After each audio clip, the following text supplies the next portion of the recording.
అనేది చేస్తాం.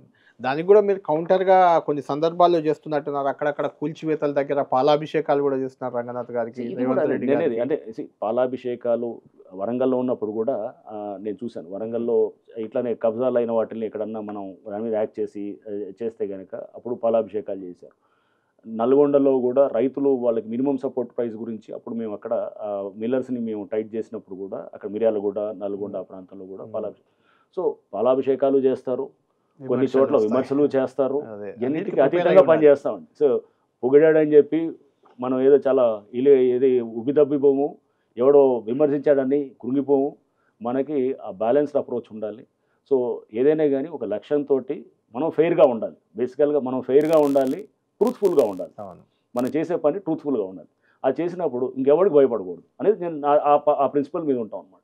సో ఎవడు ఎన్ని విమర్శలు చేసినా, పొగడ్తలు చేసినా, లేకపోతే తిట్టినా, ఇప్పుడు చెప్పాను కదా, ఇప్పుడు సోషల్ మీడియాలో కొన్ని ఛానల్స్ ఉన్నాయి, వాళ్ళు ఇదే పనిగా హైడ్రా మీద పెడుతూ ఉంటారు.